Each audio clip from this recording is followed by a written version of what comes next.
everyone, and you know what time it is? It is officially Halloween season. The time all about legal extortion of candy, and only that. And what better way to celebrate than talking about the sequel to a game I talked about last year. Five Nights at Freddy's 2, the sequel to the hit game Five Nights at Freddy's. Now, as we discussed when we talked about the original game, the Five Nights at Freddy's franchise is massive. However, I stood by this when the games were popular, and I still stand by it. Five Nights at Freddy's 2 is easily the best game in the franchise. It is just the right blend of everything from the franchise, and that is what many, including me, love about this game. Though, before we get into this game, let's discuss the characters. Now, with the original game, we only had 5 animatronics, being Bonnie, Chica, Freddy, Foxy, and the reality-breaking Golden Freddy.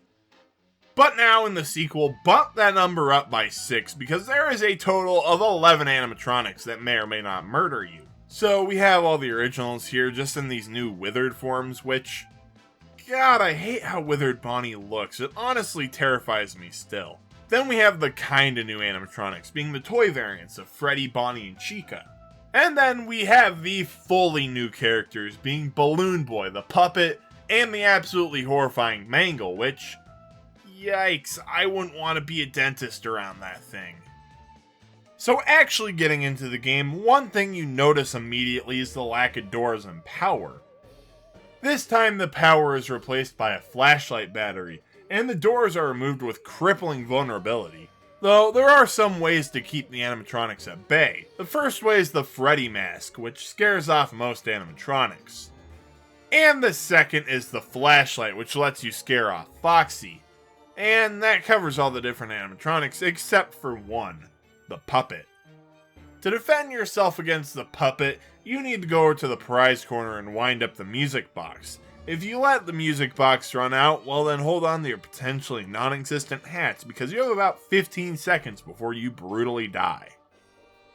So getting past your inevitable murder, what does the game's story have for us? Well, the best description I have for you is child murder, but with more detail. So, as with the original game, where the security guard and a thing called the Bite of 87 is referred to, and that's all that's immediately obvious. Until we get to the death minigames.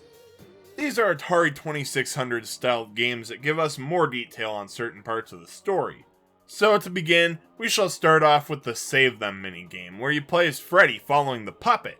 However, midway through the minigame you get killed by a brand new character named the Purple Guy. Ooh, spooky!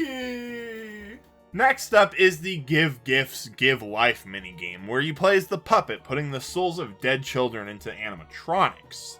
Then we have the Take Cake to the Children minigame, where you play as Freddy again, who gives cake to children as the title implies.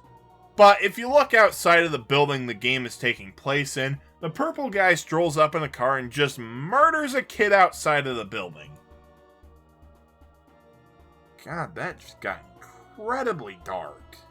Anyway, the final minigame is Foxy Go Go Go. In this minigame, Foxy goes out to entertain children. But then after doing it a couple times, you go out and all the children are dead.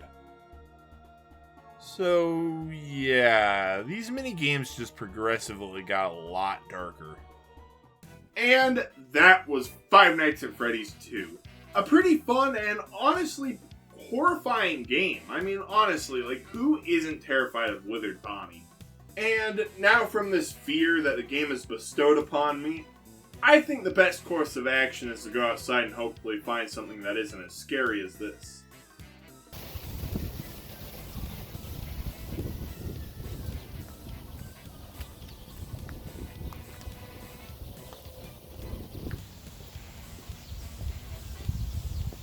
Oh, no.